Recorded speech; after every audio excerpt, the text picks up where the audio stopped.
Good morning, Money Magnet. It's so good to see you. My name is Uncle Charters. I have been a trader for over 8 years and I have been making YouTube content for almost 5 years now. And in my YouTube videos, I like to cover some ticker symbols that I love. Today, I'm going to cover futures, NASDAQ, and gold. I'm going to talk about the context of the price action as well as identify some trade ideas for you for the day. You ready to do this? All right, so we're gonna start off with futures first. This is the S&P 500 E-mini futures. You can see between the two candles of June 30th and July 1st, we have an inside candle here. Inside candle setup. What's an inside candle setup? It is when the preceding candle, in this context is June 30th candle, it has a range. And then the candle that comes after it, that's July 1st candle, the range of that candle is within the range of the preceding candle. And the way you trade this setup is you watch the break of the range of the preceding candle. That's June 30th candle. You want to watch the break of that range. And that'll tell you whether to go bet to the upside or bet to the downside. In this case, I have a resistance level, a fib resistance level at 62.59. But the high of the preceding candle is at 62.65. So two resistance levels, 62.59 and 62.65. If we are to bet to the upside, if futures is to give us more upside and send us to new all-time highs, those are the two levels that must clear. 62.59 and 62.65. If they clear or close above those levels, at least on the 15 to 30 minute chart, I would favor some more upside, some new all-time highs. Now, because we're at new all-time high, you can see the previous all-time high was back in February. We cleared that recently and we're setting new records. And because of that, I don't really have any levels. There's no liquidity up here and I don't have a fib extension level until 64.81. So we would need the market to give us some new buy and sell level, to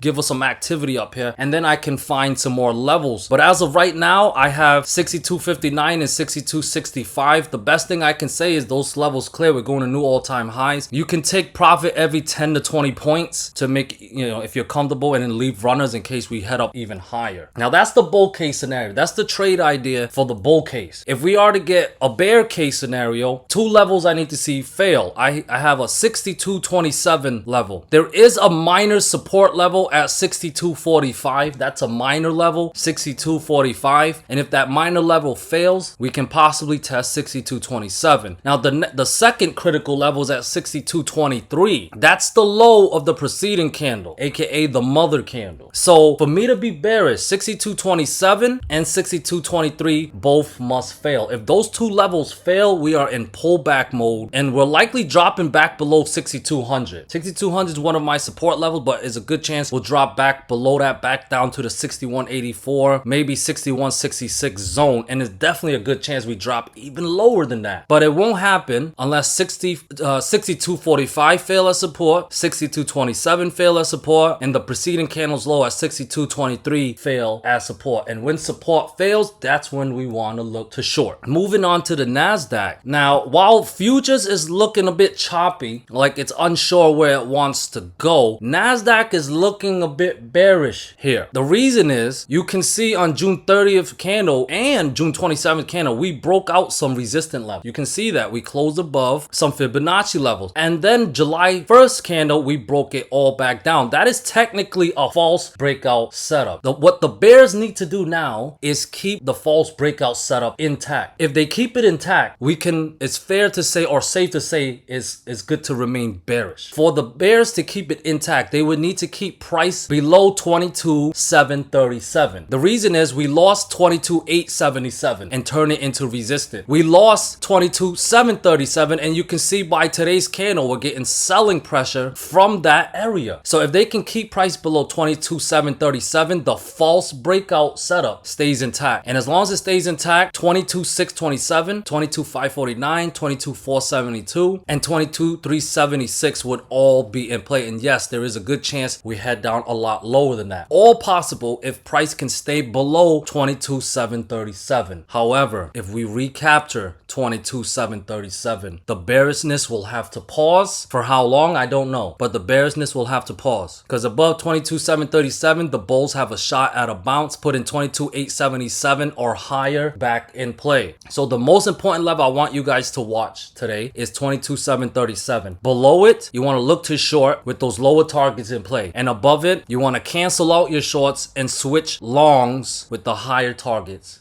in play. And last but not least, here is gold. Now I have to say gold is showing some bullish price action behavior here. The reason is I don't always like to call a bottom, but I do like to look at when there is a bottom, what usually happens with the price action. And when there is a bottom, usually there is a false breakdown setup that precedes the price action. Let me move my Bollinger Band for now. And you can see here on June 27th, we lost a fib level around 32.86, and then the next day we recaptured that fib level. False breakdown setup. That's an example. We break down support, then we recaptured it. It was a false breakdown. Led to upside, led to more upside, recaptured another fib level around 33.25. And look what's happening in today's candle. It's treating that area as a buy zone, as support. Now, what's the next resistant level? The next resistant level is that 20 daily moving average. It's trying to help the bears out and prevent price from going higher. But right now, the 20 daily moving average, the 20 DMA, is at 33.49.